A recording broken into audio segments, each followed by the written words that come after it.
非常高兴能够和印度的学者面对面的接触。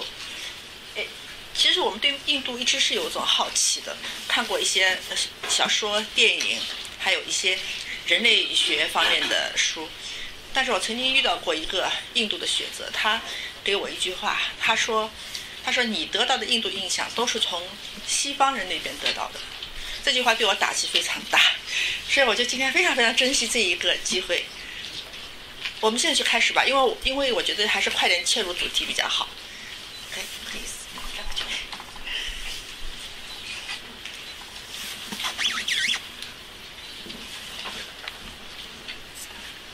Sorry, do I start now? Yes. Can I stand? This is too low for me. Yeah.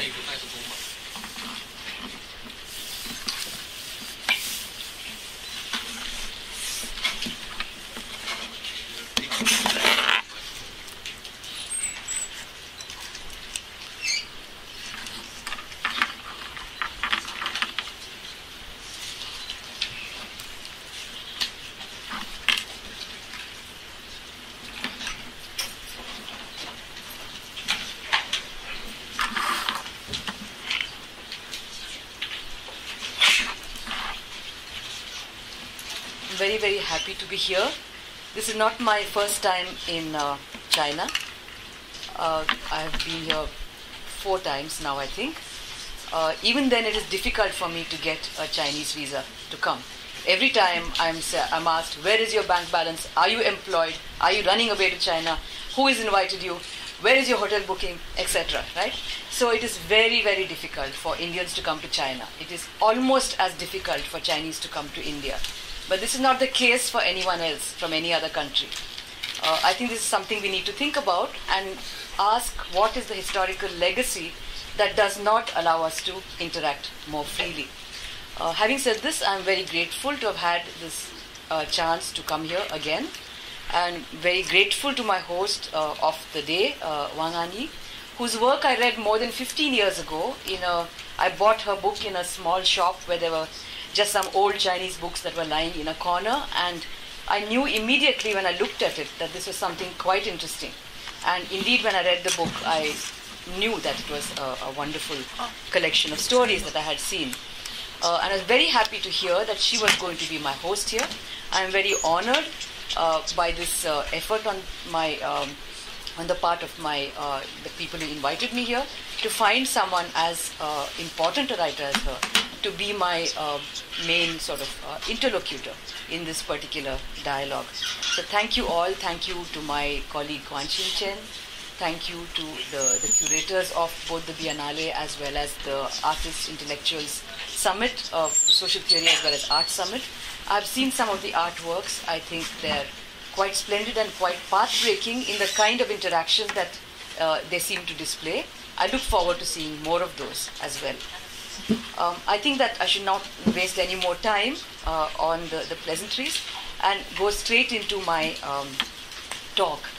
I think I will read the talk because it has been already translated in Chinese, and it would be easier then for the translator as well to speak. I will try to go slowly. The topic is becoming Indian, and I use this term because as you know, Wang Anyi began by saying that there are stereotypes of Indians, in other parts of the world, among Chinese as well. We also have stereotypes of Chinese people, but also because there are actually Chinese people living in India, which is a different story. We won't talk about that. What does it mean for them to become Indian is another story. We can talk about that in the discussion if you like. So becoming Indian, in a sense, is about who gets to claim the idea of the Indian, and how does the Indian look in the nation state, in the space of the nation that is India, and how does the Indian look in another country. I think you use the term overseas here. We use the term, say, non-resident Indian or diasporic Indian if it's a much older migration. But I think you will see these different meanings move in and out of my talk as I speak today. So the 21st century has been seen by many across the world as the century of India and China. or Chindia as some call it. I've heard economists saying Chindia, right? This perception that India and China are the leaders of the 21st century is usually based on an understanding of rising economic power in this part of the globe, combined with the emergence of large-scale consumption amongst these demographic groups. There's also new global interest in the cultural production of Chindia, not so much in classical cultural practices, but in contemporary culture, from Bollywood to visual arts to popular music. Does this global interest translate into mutual interest in each other's cultural practices on the part of India and China? I think the answer is no. I'll come back a little later to this problem of non-connection in the non-West. The larger the nation, the more insular its concerns and reference points. India and China are not exceptions to this rule. We may have common preoccupations with the nation, with nationalism, with modernity, with social change, and the nature of change, the rate of change, and now globalization. But very little work has been done that looks at these issues in a frame that compares the two countries. We have a Taiwanese student at my center in Bangalore doing her PhD.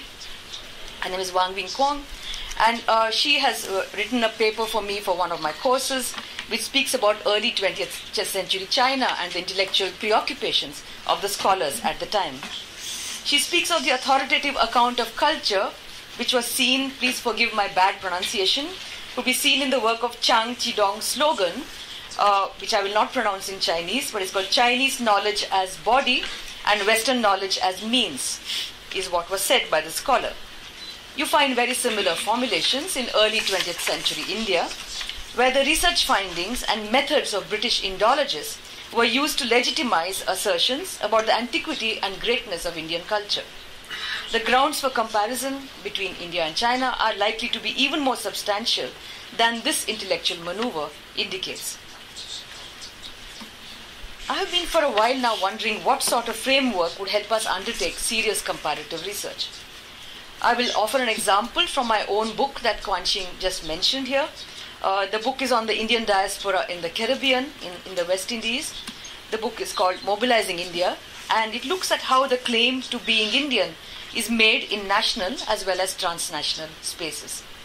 I'm not sure Trinidad in the West Indies, it's a very small island in the other end of the Atlantic Ocean. I'm not sure it can be strictly speaking called a transnational space in the contemporary sense of the word.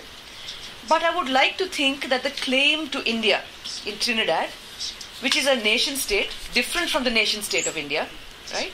The claim to India in Trinidad can point to present and future invocations of India in transnationality. I think I'll be able to, explain more about this particular problem as we go along. So I have, in other contexts as well, argued about what it means to change the frames of reference when we undertake comparative research. In my book, I argued that key critical terms in relation to the cultural turn in the social sciences, and these terms are, as you know well, colonialism, nation, modernity, citizenship, identity, and subjectivity. These are often explicated in the bounded context of nation states in the South, or with reference to Western European societies. Indeed, an important feature of 20th century scholarship could well be the nation-centrism of the analyses of intellectual formations of the period. My project in Mobilizing India proceeds on the assumption that South-South comparative work problematizes the standard use of these terms and adds new dimensions to their usage, even in specific national contexts. Let me emphasize that my intention is not to suggest that we can eliminate first world knowledge structures or produce subjectivities entirely unmediated by the West. My argument is simply that the norm that the reference point is the West, right? That my argument is simply that the norming of the comparative axis needs to be questioned. In much of our critical work, as well as our popular cultural conceptions, the two poles that make themselves manifest are India and the West. To recognize that there exist outside our everyday sphere geographical and political spaces other than the West, spaces which have always intersected with our history, but by the very logic of colonialism cannot be acknowledged in their mutual connections with our past, to arrive at this recognition is a first step towards rewriting our histories, as well as envisioning and enlarging the possibilities for our collective futures. In India, just as much as in China, although differently, the question of modernity and modernization has been tied both to nation building as well as socialism. As Wang Wei points out in China's New Order, the 1980s thinking on the problems of Chinese society has developed in the context of a China-West binary, so that a critique of the Chinese tradition became the justification for adherence to the model of Western modernization. I think this leads me to say that the practices of our modernity need to be grasped in some detail as having come into existence through multiple interactions with each other across the region, and not simply through homogeneous responses to Western stimuli. What this sort of project might yield if we factor in India and China into the same frame of analysis remains to be seen. In my case, the Trinidad research tried to throw light on my own cultural political context by looking elsewhere, and yielded first of all a destabilization of commonsensical presuppositions regarding both India and Trinidad. To give you a sense of the anomaly of the Indian in the Caribbean, I can do no better than quote from two of the greatest Indian origin writers, fiction writers of Trinidad. The first quotation is from Samuel Selwyn, who died in 1994. And he pointed out that the term Indian was used for more than 100 years for the inhabitants of any newly discovered country, and even Africans were so described. So whenever Europeans went to a new country, they called those people Indians. Don't ask me why. There are varieties and species of Indians all over the world. An East Indian, that is in the Caribbean, an East Indian means an inhabitant of the East Indies, that is of India. This starts to be quite confusing. For when we have East Indians born in Trinidad, we should have to call them East Indian Trinidadians. And the people living in these islands are called West Indians. So by definition, what we have here is really an East Indian, Trinidadian, West Indian. Christopher Columbus must be killing himself with laugh. My second quotation is from V.S. Naipaul, born 1932, Nobel Prize winner. You would all know his name. Let me quote from him. To be an Indian or East Indian from the West Indies is to be a perpetual surprise to people outside the region. You don't go to Trinidad expecting to find Hindu pandits scuttling about country roads on motorcycles, to see pennants with ancient devices fluttering from temples, to see mosques cool and white and rhetorical against the usual Caribbean buildings of concrete and corrugated iron, to find India celebrated in the street names of one whole district of Port of Spain. To be an Indian from Trinidad is to be unlikely. It is, in addition to everything else, to be the embodiment of an old verbal ambiguity. My project explored the possibility of contrasting the formation of the Indian in the subaltern diaspora, as I call it. I don't need to say that by using this term we pay homage to the very, very important tradition of Indian historiography that my colleague Deepesh represents, that contrasting the formation of the Indian in the subaltern diaspora with the hegemonic construction of Indians in India, focusing on the indentured migration to the Caribbean in the 19th and early 20th centuries. In this particular attempt at comparative research, the history of the context being compared is profoundly entangled with my own, in ways that have been made invisible in the post-colonial present. One cannot talk about Trinidad without talking about India. Over 40% of the island's population is of subcontinental origin, the descendants of indentured laborers taken there between 1845 and 1917. The obverse, however, is clearly not true. One can talk endlessly about India without the Caribbean or most other third world regions, including India's closest neighbors, featuring in the conversation. What difference, I would like to ask, what difference might it make to how we think in India about our past, and perhaps how we think about our present as well, to reflect on that which binds India to a West that is not the West, that is the Caribbean? The special challenge of comparative research, when the two contexts are historically linked, would be not to show how the cultural political formations in each are similar or different, but to find out how each situation is actually marked by the other. My attempt in the Caribbean project was to seek out the links between representations of Indianness in India and those in Trinidad, and to argue, sometimes explicitly, sometimes by indirection, that who the Indian is in Trinidad is likely to have implications for assertions of cultural identity in India. I am spending some time on elaborating this presupposition because of the widespread and deep-rooted nature of culturalist assumptions. Such assumptions which underlie claims of Indianness, or for that matter, Chineseness, prevent us from taking into account the different significations of such claims. One of the main causes of my discomfort in Trinidad was the encounter with modern Indians, whose modernity did not seem to have been formed by the narratives of nation and citizenship which were part of my own interpretive and existential horizon in India. What I did not seem to understand in particular was the kind of negotiation with the West that Trinidadian Indians had undertaken in producing their modernity. Most disconcerting of all was my interaction with East Indian women, the semiotics of whose bodies and lives I could not read.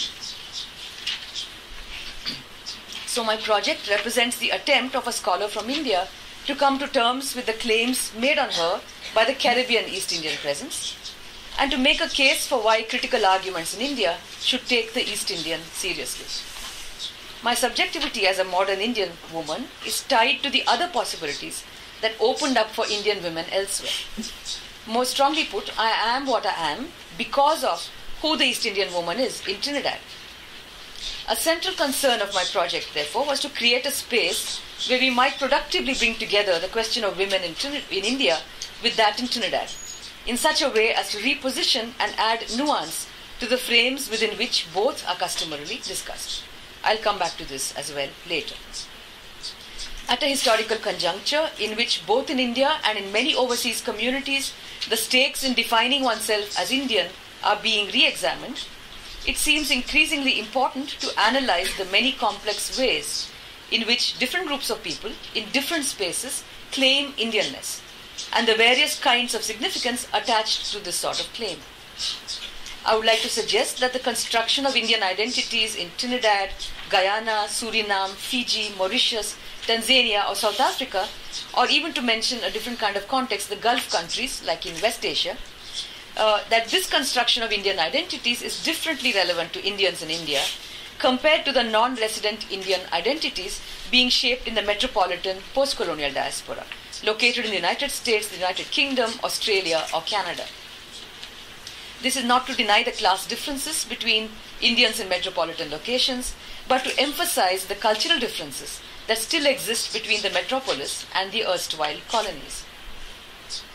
A person of Indian origin living in a former colony like Trinidad would not be viewed with the respect accorded to one living in the United States. At the level of state recognition, some years ago when the government in 2003 celebrated Pravasi Bharatiya Divas, which is a day of the traveling Indian or the Indian abroad, it announced the granting of certain privileges to people of Indian origin from the dollar and pound countries, like the United States, United Kingdom and Canada, but not to those from the former colonies. This rule has been subsequently modified a little bit, but the general argument I'm making is that an understanding of the discourses and practices of nationalist modernity and of the formation of modern subjectivities in India could be deepened by A, an investigation of the processes by which subaltern migrants are disavowed, and B, an inquiry into the contemporary cultural practices of those migrants. In my talk today, I'll try to give you a sense of how you can look at both of these issues. The process by which subaltern migrants get left out of the story of Indian citizenship, and what is happening with cultural practice in the former colonies with people who claim that they're Indian. To understand how and why indentured migrants cannot feature in the story of nationalism, we need to see how indentureship enabled a different sort of access to modernity for the subaltern diaspora than that which was being consolidated in India in the late 19th and early 20th centuries. As the West Indian thinker C.L.R. James argued, Caribbean society, with its plantation system based on the carefully regulated labor of slaves in place as early as 3 centuries ago, Caribbean society is, in terms of organization, of industrial production and ways of living, the first modern society in the history of the world. Indentured laborers, both men and women, therefore entered into a capitalist system of production long before most of their counterparts in India. Moreover, they entered a system that had already created, through slavery, modern subjects who were not of Western origin but were from Africa. The composition of post-slavery Trinidad society, then, left a significant impress on the forms of modernity that took shape amongst the East Indian migrants.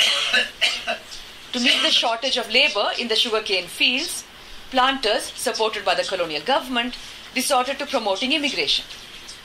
Because after slavery was abolished and they did not have labor to work on the plantation, on the sugarcane fields, they tried to bring free blacks from Australia, not slaves, to work there. They were not able to encourage many of them to come because the wages were very low. They then brought Portuguese people. After that, they brought a large number of Chinese people to the Caribbean.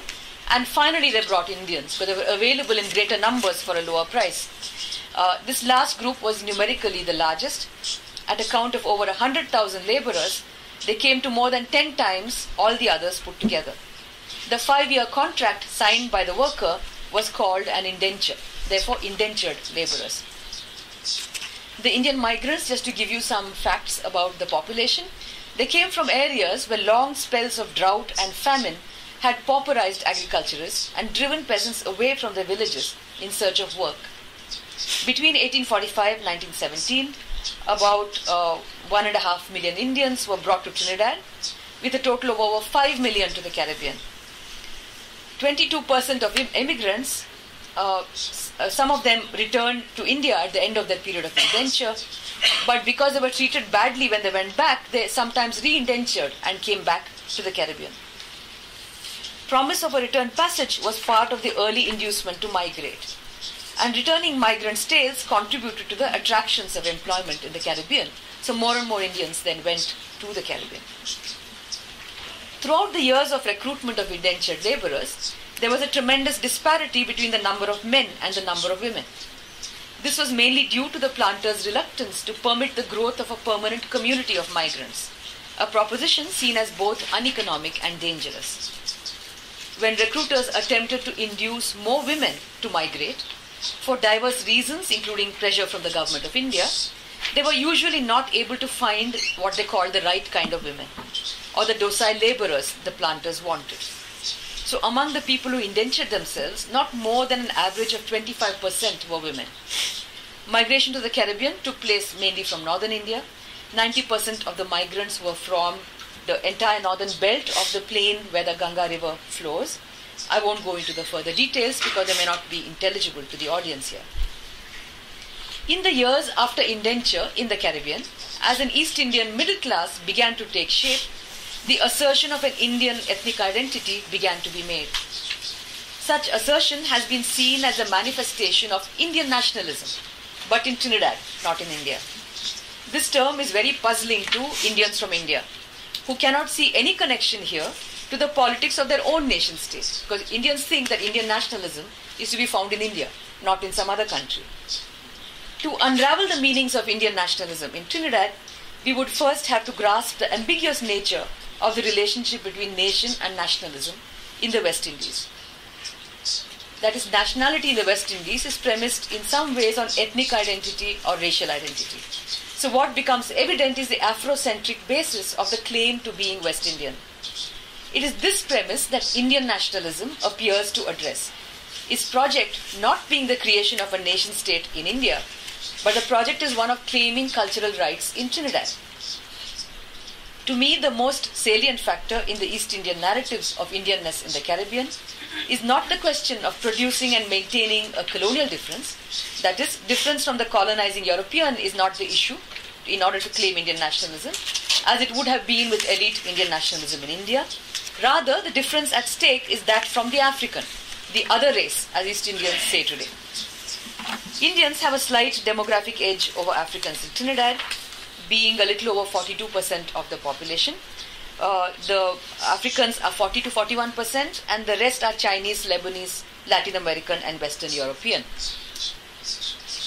Now I ask myself, what does it mean to think about Trinidad in India? It's the other way around now. Do we think about Trinidad in India? Again, the answer is no, not particularly. Almost never. But there is certainly a recent interest in thinking about the Indian diaspora. There are now being courses taught in the Indian universities which are talking about the Indian diaspora.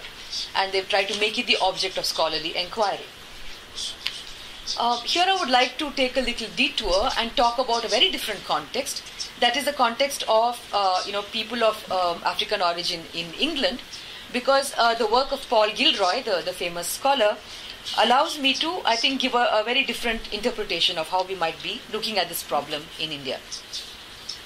I think we need to then distinguish the impulse of diaspora studies in metropolitan places, and I'm thinking here of Paul Gilroy's work or Stuart Hall's work, and those that might inform diaspora studies in post-colonial third world locations. Gilroy, for example, sees his political and epistemological task as one of reinscribing diasporic African identities and practices onto the apparent whiteness of Western modernity. The title of his first book is quite evident. It says, "There ain't no black in the Union Jack." There's no black color in the Union Jack, in the British flag. It concisely invokes both the problem and the attempted solution. Gilroy's is an enterprise undertaken at the heart of the metropolis, where the presence and visibility of Afro-Caribbean people enables the emergence of an anti-imperialist politics that foregrounds the question of race. The situation in India is considerably different. For one thing, the diaspora we are beginning to study is not perceived as racially or ethnically other, in the sense that Afro-Caribbean may be in England. Neither are diasporic Indian identities being pressed upon our attention because of a large-scale migration of subaltern diasporic people into India. On the contrary, more and more Indians from India are migrating to the diasporic communities in the first world, producing the cultural phenomenon of the NRI, or the non-resident Indian, who is being emulated in the motherland, not despised. In fact, one sees a number of celebratory NRI stories appearing in the popular press in India, also in scholarly accounts, and there are all these televised interviews with successful NRIs in the weekly magazines and so on. In the era of globalization and liberalization, these stories, laced with envy and desire, have a potent and homogenizing force. What then might be the stakes for the Indian scholar of the diaspora in choosing to study what I have called subaltern diasporic communities? For those of us engaged in a sustained interrogation of mainstream nationalism, as well as contemporary neo-nationalism in India, there may be much that an understanding of the formation of the Trinidadian East Indian can offer. I would want to suggest, for instance, that an investigation of Indianness in Trinidad can disrupt not only the dominant secular liberal narrative of Indianness in India, which mainstream nationalism endorses, but also disrupt the neo-nationalist or the Hindutva critique of that narrative. I'll be happy to elaborate more if people have questions on this, because I know this is very much an insider discussion of the political developments in India. But I'm only marking off the difference between liberal nationalism, which is a mainstream nationalism, and a recent right-wing critique of that nationalism, which goes by the name of Hindutva, or the majoritarianism of people who are of the Hindu religion in India. The genealogy of the earlier nationalism, I'm talking here about the nationalism of Gandhi, of Nehru, and all the others from the freedom struggle, that genealogy of that earlier nationalism is explicitly anti-colonial, while the new nationalism, which looks for an enemy within, is anti-minority. Whereas secular liberal politics requires a transcendence of caste and religious identities by the Indian citizen subject, Hindutva, or the neo-nationalism, demands the making visible and claiming of the Hindu identity of this citizen, arguing that post-independence pseudo-secularism has led to the promotion of minorities at the cost of the submergence of the Hindu-ness of India. In order to substantiate my assertion that nationalisms in India would look different seen from a Caribbean perspective, for example, we would need to examine the structuring of the claim to Indianness in Trinidad. Once again, let me refer to Paul Gilroy's work. It provides a useful point of comparison. As a statement, "There ain't no black in the Union Jack," points clearly to the main addressee of the claim to blackness in England. And the addressee is the hegemonic, race-blind, formerly imperial nation. When East Indians in Trinidad, however, make the claim to Indianness, their addressee is a divided addressee. attempting to erase the difference with India rather than to mark that difference, East Indians assert a racial similarity in relation to the mother country and a racial difference in relation to the politically dominant group in their nation state. The same claim to Indianness has to carry the simultaneous burden of this paradoxical address. The further paradox is that some East Indians emphasize cultural continuity with India and cultural difference from Creoles, which is all non-Indians in Trinidad. And when Indians look at them, they cannot quite understand what this is about. The tendency of Indians would be to not to recognize the East Indian as Indian, but to see cultural discontinuity between us and them in Trinidad.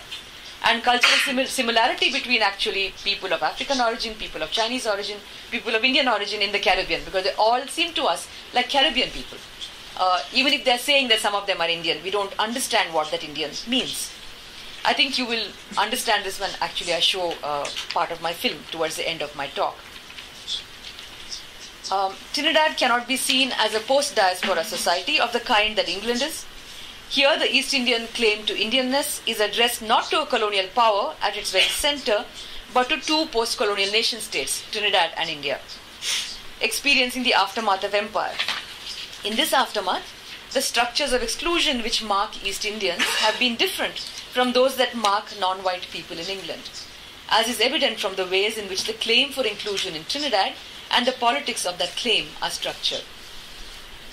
What the East Indian seems to be asserting is a shared history of deprivation and struggle, demanding the recognition not only of this common history, but also of its implications for the present. While some East Indians articulate a claim on India, there are others who wish to call themselves Indian but show no interest in India. I interviewed a number of Trinidadian East Indians, and when I talked to a school teacher who was in her 60s, she said there's very little interest in India, as in contemporary India. We have our music, we have our religious practices, and some things you do in weddings, and those we think are Indian. But India was not real. It was something in our minds, in our imagination. She said something very remote for me. I never felt the need to go to India. Right? So the remoteness of India in the emotional geography of many East Indians would inform the nature of their visibility in the Trinidadian public sphere in the post-independence period. The colonial construction of racial differences notwithstanding, there were different political efforts to avoid the polarization of Africans and East Indians. There were many journalists and politicians who said that Africans and Indians must unite and work together because they don't really need to claim either India or Africa as their mother country. They are all today in the nation state of Trinidad. I won't go into the details of that, but there has been throughout the 20th century a persistent cultural insistence on the part of many East Indian middle-class people in Trinidad that they are descendants of an old civilization with which they still retain strong emotional connections. The East Indian emphasis on indivisibility and unruptured continuity with the motherland only serves to mark off the East Indian as derivative, as having, in Naipaul's words, produced nothing. Because when the Trinidadian in Trinidad looks back on the ancient culture that is India, they look at their own cultural practice and think of it as something very small, very imitative, not something new that they have produced. So there is something like what is called chutney dancing in Trinidad, which is a very unique cultural form. It's a diasporic cultural form. But in Trinidad and in India, people see it as inauthentic because it's not really Indian dance. And it's seen as inauthentic because of its claim to be Indian. They say, we are Indian, and therefore we look at it and say, this doesn't look like it's Indian. Right? So it's inauthentic. So filiation or affiliation can be granted only on its own terms by the mother country, which in fact requires the existence of a hybrid form in order to delineate its own purity by contrast. We can see this logic being worked out in the case of Indian women in particular. So I will come to that particular problem in a little while. Like all formerly colonized peoples, West Indian East Indians make the claim to a unique, that is Indian culture and history as part of the assertion of autonomy from the colonizer. But this claim becomes imbricated, connected with that of the nationalists in India who are claiming sovereignty through nationhood, just as it comes to be asserted against other colonized groups. As several scholars have shown us, when Indian nationalism began to articulate its anti-colonial program, that's in India, it often redeployed the Orientalist construction of the Indian past, needing to assert the antiquity, authenticity, and continuity of Indian culture. So, in addition to the anxiety of the colonial subject vis-à-vis the metropolis, the Trinidadian East Indian, who also claims this antiquity, is also caught in the anxiety of the diasporic person vis-à-vis the mother country. I have argued in my project for the necessity of engaging in a labor of interpretation that will make the Trinidadian Indian differently available to the Indian in India, so that the former's only function will not simply be the confirmation of the superiority of the Indian in India. Rather, the East Indian could unsettle profoundly for us the sense of who is Indian and why. In initiating this process, the first move might be to detach Indianness from the purity claim, which so often ends up being the dominant register in which the claim to Indianness is made, withheld, or granted. One kind of detachment is visible in Trinidadian popular culture, as I will demonstrate in a little while. I'm coming to that. Positioned as we are in India within the story of liberalism, secularism, we are inclined to view any assertion of community identity, as for example by Muslims in India, as anti-national. When we begin to see that East Indians are not refusing a shared future in Trinidad, and that their assertion is not simply anti-national, but critical of the formation of the national, similar processes in our own context might become differently visible to us. We may be able to look differently at social and political movements that appear to foreground Muslim identity or Dalit identity, for example.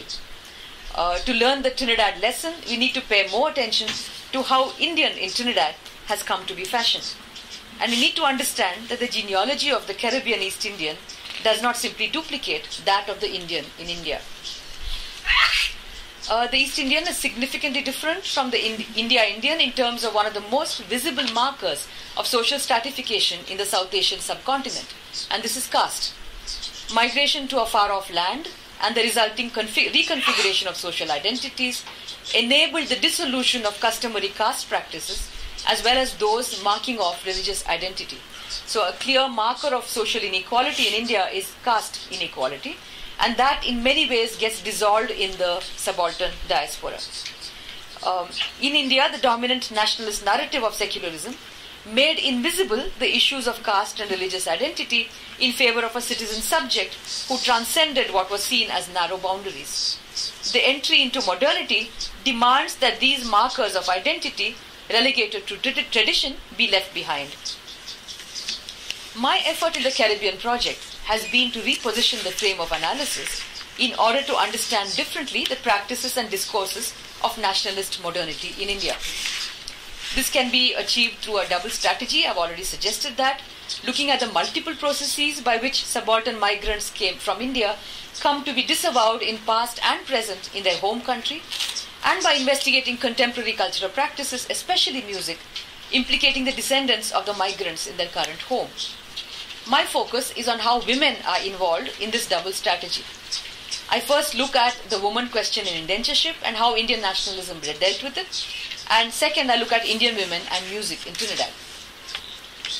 When we analyze the formation of women in India, we often use, almost as though by default, the implicit comparisons with Western or metropolitan situations. In keeping with the larger argument which I make in my book, I want to ask whether our frameworks might look different when the points of reference include other non-metropolitan contexts, in particular those that are connected historically with our own. So I begin my investigation of the Indian woman's question through an analysis of the early 20th century campaign against indentureship in the tropical colonies by nationalists in India. By this time, there was indentured migration to a large number of countries in the tropics, and one of the early campaigns by Indian nationalist politicians was against the indentureship, to end indentureship. The recomposition of Indian women is usually seen as a contest between colonizer and colonized that's part of an Indian history that unfolds in India. In contrast, I suggest that the constitutive outside of what we see as normative femininity in India is formed by figures such as the indentured female laborer in the Caribbean. I'll explain a little further how this is the case. This female laborer, and remember that only 25% of all migrants were women, they could not get more women to migrate, This female laborer is referred to in the colonial records as shameless and immoral, changing husbands at will. That she's supposed to have had many husbands in the colonies. The indentured woman was by most accounts autonomous in her choices and life decisions. Migration had provided for her a space in which new possibilities had emerged. In contrast, we have in India the nationalist figure of proper Indian womanhood, who is now taking shape through domesticity, motherhood, and monogamous companionate marriage. Clearly, the modernity of the indentured female, which had not passed through the story of the nation in the making, had to be considered an illegitimate story. I have argued that where the indentured woman was concerned, neither reform nor disavowal was possible for nationalist discourse. You could not go into Trinidad and start making the woman more moral. You could not pretend that they did not exist, because they very much existed. So reform was not possible and disavowal was not possible. The possibility of such a woman existing itself had to be made unavailable. The only solution then was to strive for the abolition of indenture. This campaign was initiated by Mohandas Karamchand Gandhi and gained widespread support in the first 2 decades of the 20th century, arguably becoming one of the major political campaigns that inaugurated the beginning of the end for British rule in India. This is a very, very important component of the nationalist struggle, and in reading Indian history in the schools, we don't recognize this as an important part of the freedom struggle. It's only incidental. We only come to know about it many, many decades later if you start to think about the Caribbean, not in thinking about India. Once indentureship is abolished and the sex ratio in the Caribbean is balanced out over time, Indian women in Trinidad come to be implicated in Indo-Trinidadian nationalist discourse. We find this process most visible in public debates over music and dancing, which are also debates about sexuality and cultural identity. Popular music in Trinidad ranges from what has come to be generically called chutney, including folk-derived Bhojpuri lyrics and rhythms at the one end. Bhojpuri is a language spoken by a small number of people in the northern towards the eastern part of India. Trinidadian English, it's also sung in Trinidadian English, and Afro-Caribbean beats are used. So there's chutney, there's calypso, there's soca, there are a number of genres of music. East Indian women, whether as performers or narrativized characters, are central to this music, with their centrality being commented upon, criticized, or celebrated by the various interlocutors in the discussion. I'm saying here that the idea of the East Indian woman is very important to popular music in Trinidad, whether it's music sung by African Trinidadians or music sung by Indians. Very quickly, to explain what is chutney, it draws from the folk forms that came to Trinidad from India, brought by the indentured laborers from rural North India. It is related to the ceremonies of the Mattikor, which is when someone is getting married, they dig the dirt and perform some auspicious rituals. Most East Indian Hindu weddings are held over 3 days, over a whole weekend. In the mother country, weddings are often just 1 day, but in the diaspora, it's 3 days, because they have to be authentically Indian. And then there are many, many such rituals for the wedding as well. But what's important to remember here is that these rituals were the occasion for a lot of singing and dancing by women in particular. Very often there were no men involved in those ceremonies, except for the young boys who played the drums for the music. The songs and performances were sexually explicit, they were very funny, and it's supposed to be for the initiation of the bride into married life.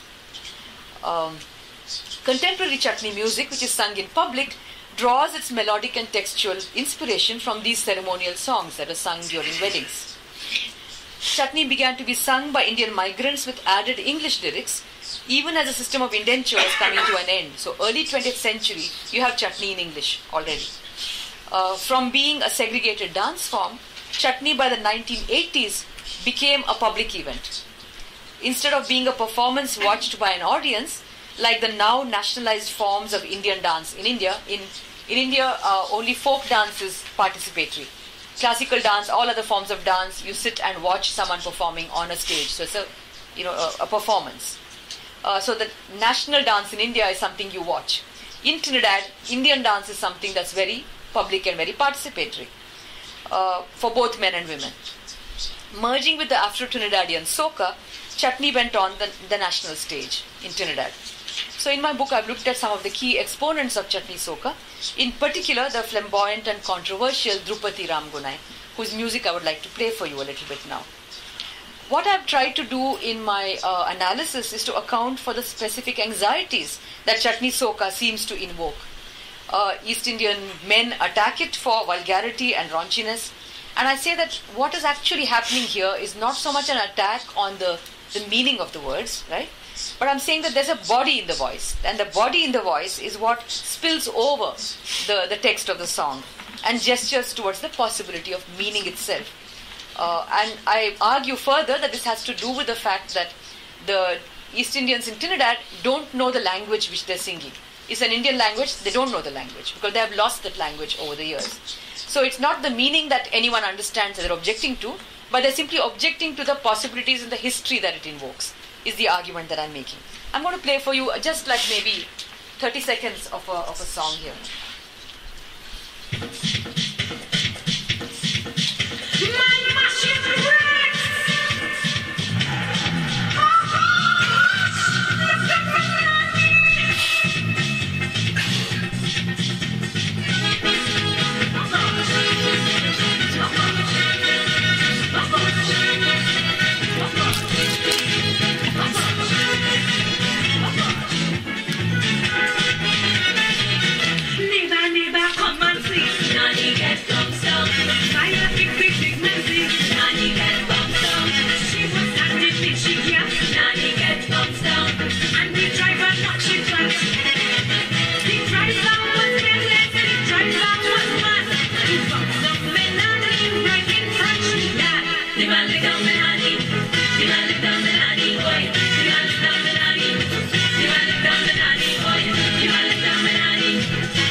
Very happy to share this music with any of you, and so I will not play any more of it. I just want to explain that this is from 1988, the first time that East Indian women became very popular on the Afro-Trinidadian Calypso stage as well. This was sung by Drupati, the singer who I have been tracking in my book. It's called Lick Up Me Nani. Nani in the East Indian languages there means grandmother. It also means in street slang vagina. So this double meaning is there in all the songs that East Indians sing in Trinidad, but this was sung in English and made it more available to a larger audience. So in many ways it plays with the word lick as well, which means beat up someone, give a blow to someone, or lick with the tongue, as it means. So this is a ballad that Drupati sings, where she says it's actually supposed to be very funny, but it's about her grandmother's accident. That a careless driver driving a taxi came and licked down the nani, and he was very ruthless, and etc. etc. But you see that the way the chorus is constructed, that is actually supposed to be a very joyous event. So there is a text and a subtext at the same time. There were a lot of objections to Drupadi's song by East Indian men. They said it's first of all it's vulgar, and it's also attacking a venerated female figure, the grandmother. This is against Indian culture. Drupati has remained a very controversial performer who has never been able to find a platform in India. I've tried very hard to get people to bring her, although her male counterparts have come to India, but she has not really been acceptable to the Indian nation state. And I think we might want to ask why that is so. There is something else called, this is Chutney, the example of Chutney Soca music. I will now play for you something else. This is an example of the Indian Calypso, which is about Indians. It's not necessarily by Indians. And is an important subgenre in Trinidad's national music. So when we look at the processes by which Indians have been represented in calypsos sung by African Trinidadians, we can see how it's like a contrasting definition that you see there. From the 1930s to the 21st century, you can see a number of calypsos that talk about East Indians. And this cultural practice of the calypso is crucial to Trinidadian nationalism. Sometimes it's critical of the government in power, and in many ways, in criticizing the government or in criticizing social life, why is it that the question of the Indian comes to be center stage is really the issue here. In the early 1930s, the Indians were exotic people who wore exotic clothes, whose language was peculiar, whose customs were very strange, and they were objects of fantasy, they were objects of ridicule. But in the 21st century, there are East Indian Trinidadians becoming prime minister, becoming president. So they are holders of political power. So they are key figures. When the Calypsonians attack the government, they're attacking East Indians also. When people reinterpret Trinidad's history, they also talk about Indians and Africans being together. Or in celebrating Trinidadian multiculturalism, they're also invoking Indians and Africans. I have so much music, I don't know what to play, but it really depends on the time. So I could give 30 seconds from about 2 or 3 songs. Is that all right? Yeah? Yeah? Okay, fine. So let me then play for you another very funny song by one of the most famous Calypsonians who's still alive, the Mighty Sparrow. Calypsonians take a contrasting name. So Mighty Sparrow is a very, very large man. And he sang again in the 80s. A particular song called Marajin. The reference was to the wife of an Indian, although that's not really the way in India one would refer to it. And he's trying to woo the wife of an Indian, and that's what caused the scandal. When he was attacked by the East Indians, he sang another song called Marajin Sister, saying that if you don't want me to woo the wife, I will woo the sister of the wife. And he was attacked for that as well. He sang another song called Marajin Cousin.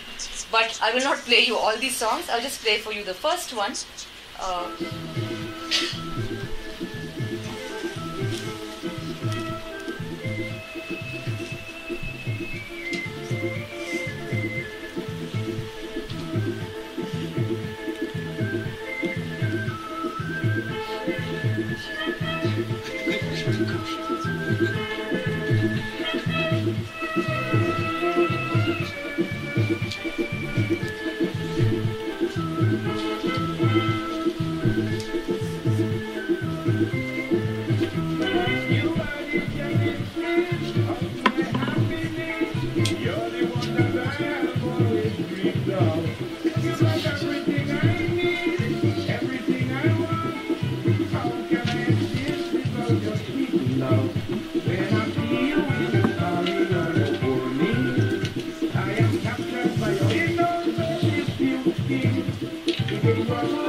Sorry, it's an old recording, it wasn't very clear, but he's saying Racy Marajin, Sexy Marajin, etc., etc. And I will do anything for you. And he goes on to say that he will change his name to an Indian name, he will wear Indian clothes, and as long as she accepts him and so on. So it is, funny and delicate, and again aroused a lot of criticism by East Indian men who claimed this was an attack on their women and therefore on Indianness itself. However, as I said, when Indians came to political power in the 1990s, there was another kind of space where the renegotiation of common histories between African and Indians became possible. In this context, a Trinidadian singer, Calypsonian of African descent, who claimed that he had some Indian ancestry somewhere. There's a lot of mixing in the diaspora, but no one actually claims this mixing. If you really count the population, in the same family there is a girl who looks African, so she gets counted as African. There is a boy who looks Indian, so he gets counted as Indian, and they're brother and sister from the same family, right? I think it's a very, very unusual situation. It also implicates people of Chinese origin in the Caribbean. There are Chinese, Indian, Indian, African, and many other kinds of combinations. But the mixed people never appear when you do a census or when you count people. But it only shows as Indian or as African. However, this singer called Brother Marvin sang a song called Jahaji Bhai. I will explain to you what is the importance of this term. Jahaj means ship in Hindi, in an Indian language. And when the indentured migrants went on the ship, they left their families behind. They very often saw that they became friendly with the people who were in the same ship as them. So after the indentured period, when they started forming little villages of communities in the Caribbean, they often formed those communities with people who came on the same ship. So while the person was not their real brother, there was a ship brother. So Jahaji Bhai means ship brother. Yeah? And this term is used by Brother Marvin, he's called Jahaji Bhai, to refer to Indians and Africans. Because he said there are no indigenous people in the Caribbean anymore. The Africans came on a ship, the Indians came on a ship. So we are talking about the brotherhood of the boat. Yeah? Let me play for you a little bit of this particular song. There is Swahili in it. There is some reference to a West African language. There is Hindi in it. There are references to Calcutta, where the migration happened from, etc.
Popular song in 1994-95 and was being danced to by all people of all fully African dominated parties, Indian parties, over Christmas, over Carnival.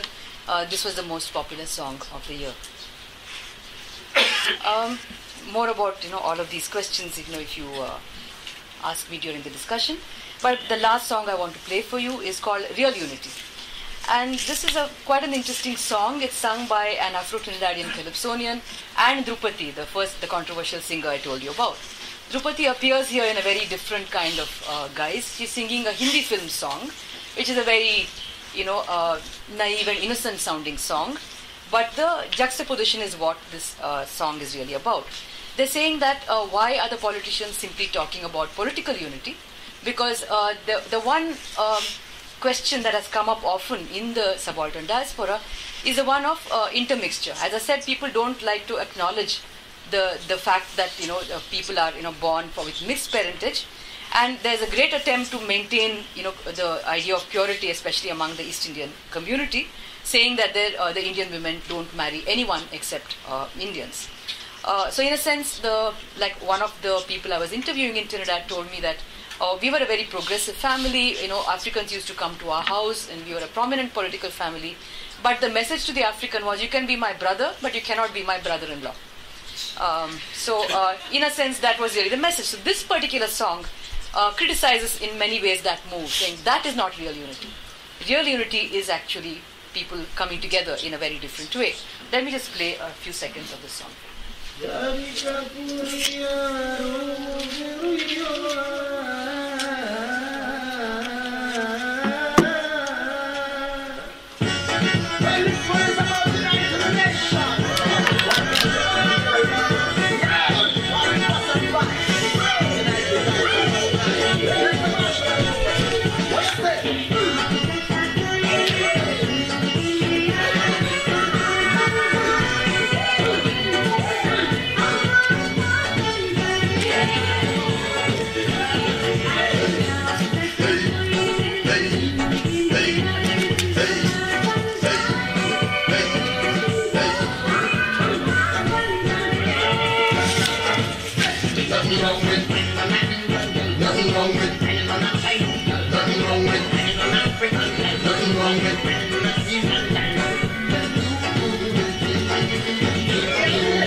I don't know if any of these songs made any sense at all to you in this context. It might seem very alien.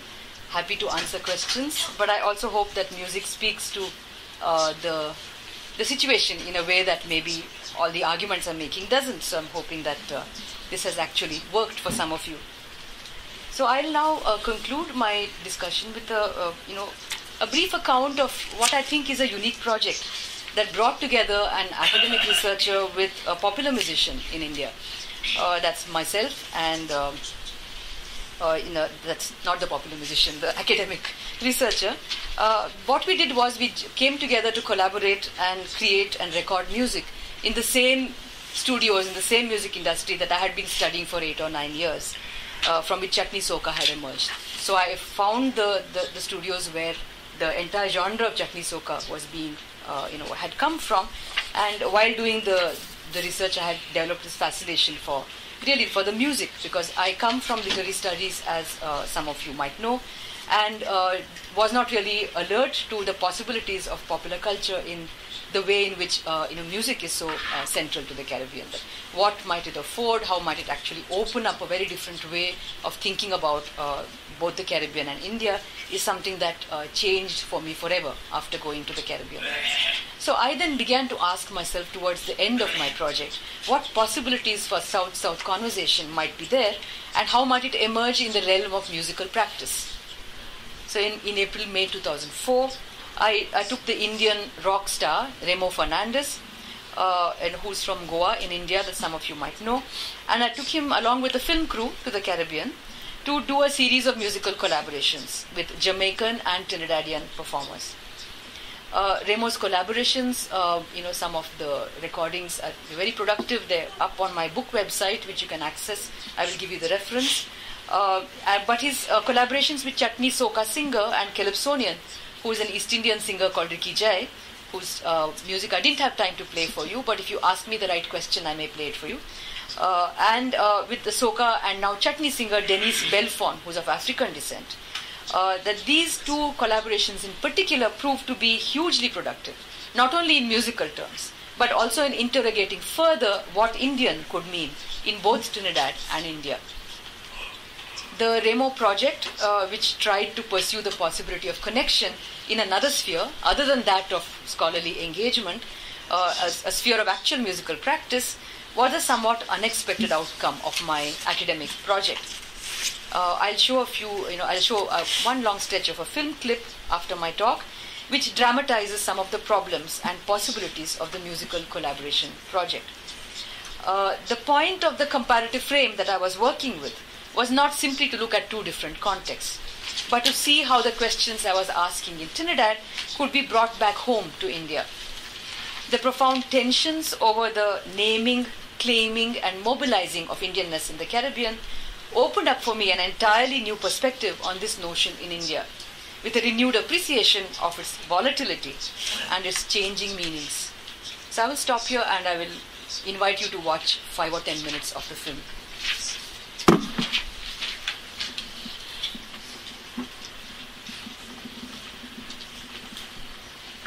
The film is called Jahaji Music. It is co-produced by me and conceptualized by me.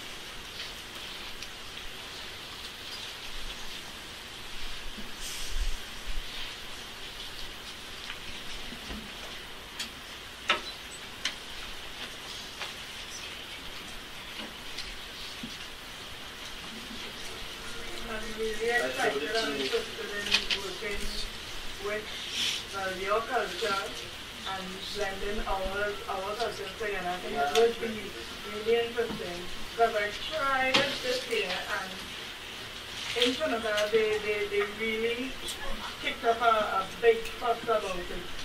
Our Indian community, they tried to say that I was disrespecting the sari, I was disrespecting the Indian man. Can you have some more volume? And the Indian women, and I've been very, what is it, ironically and degrading. But when you think, that is what made it big, because when everybody is with this Indian... Is it appearing in Chinese or Japanese? Women again, Sorry, it's supposed to be Chinese subtitles. when they made the fuss Sorry. every day for all the months leading up to Carnival, every day, no lie, I was in the newspaper. It was just controversy, and after that, it just got bigger and bigger, and that's what everybody wanted to see. This is Denise Belfont, a singer who sang I'm Looking for an Indian Man, which caused a huge controversy. 这首歌是一个叫 Denise Belfont， 他是一个非裔歌手，但他唱的那首歌叫《我要找一个印度男人》，引起了非常大的争议。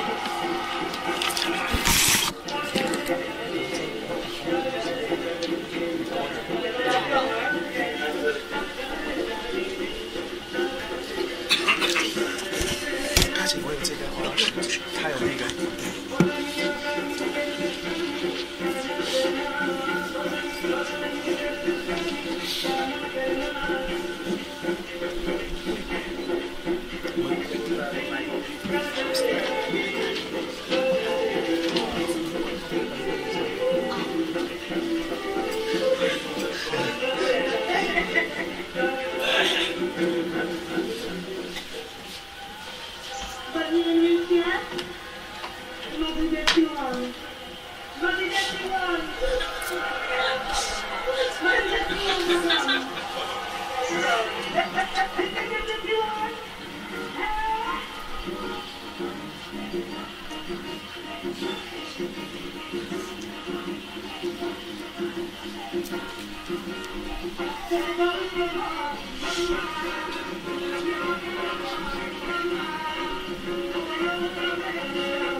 I don't know how no one really realized what it is I was trying to do. Negro guys always saying they want an Indian woman.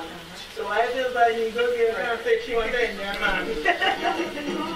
他说他也说不清为什么印度男人对他有吸引力。既然非洲裔的人可以找一个印度女人，那么我作为一个非裔女人，为什么不能找印度裔的男人？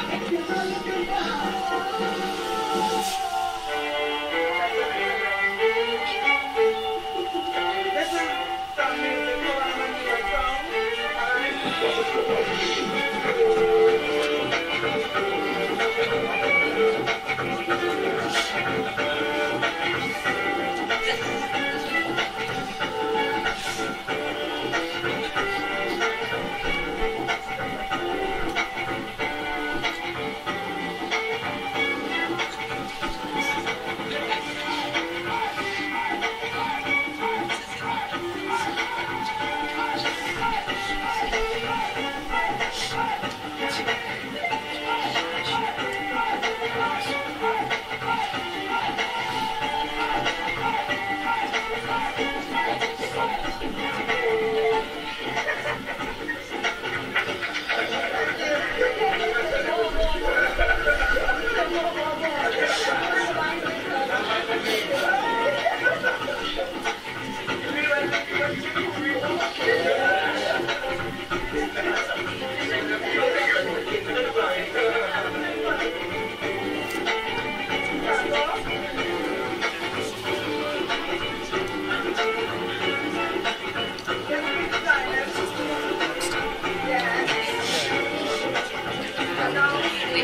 这位就是镜头右边这位就是那个来自印度的摇滚歌手雷诺·费尔南德斯。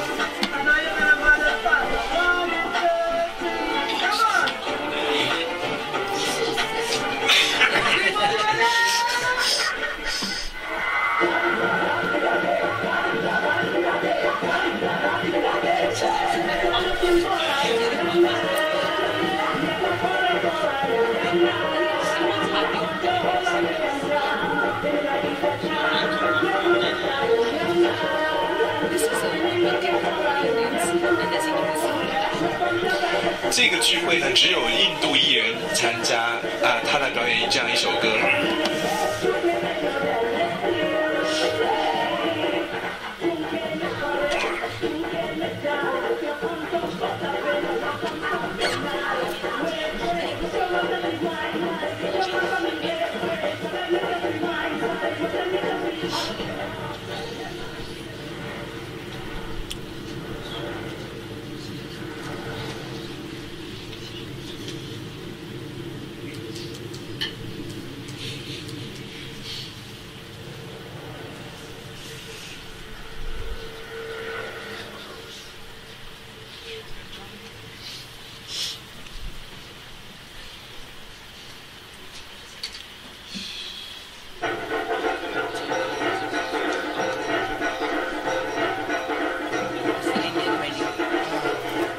这是一个印度人的婚礼。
这个老妈妈在向刚才来访的那个就是印度的那个歌手叫 Ricky J， 跟他解释这个婚礼的典仪的过程。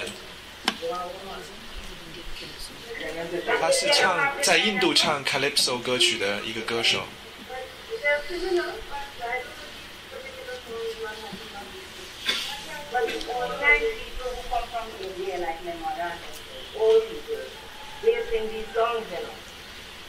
No, these younger people like me went to sing these things. My mother comes from India. My father, my mother. But I have two nieces went to India and they come home on Friday. Yeah. She said she come from Basti in 1914. And the ship name was, I think, Patlaja Haji.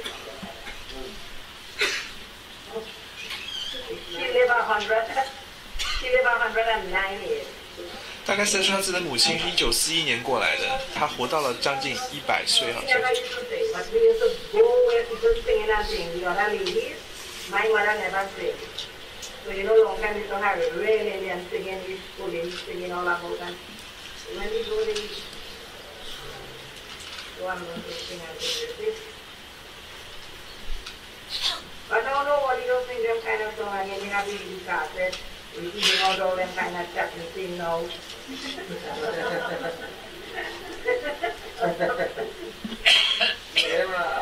Patni Lava Saturday night. Saturday night song. Bol bole moro gawa.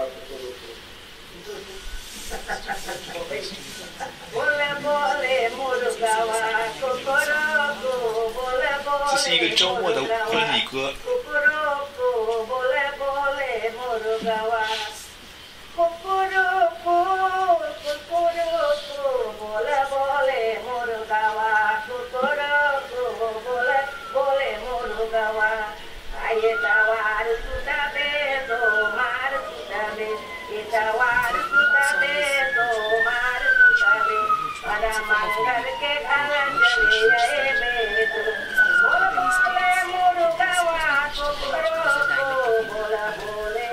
他所唱的这个语言是印地语的一种方言，叫波什库蒂。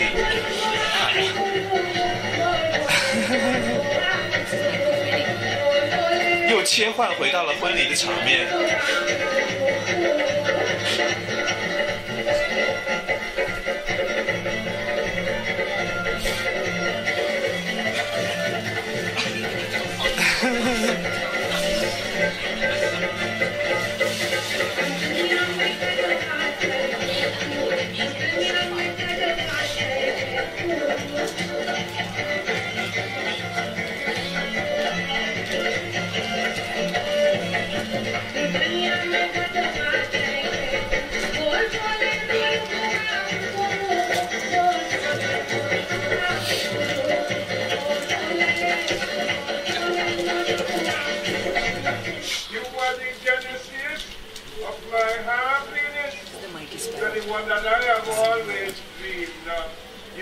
这个就是刚才我们提到那个 Mighty Sparrow 那个大个子那个歌手。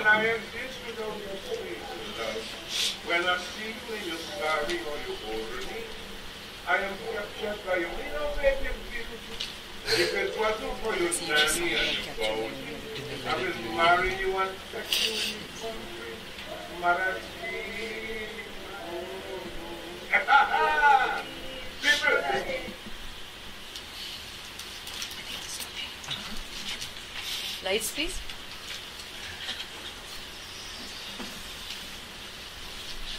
开一下灯好吗？哎，谢谢。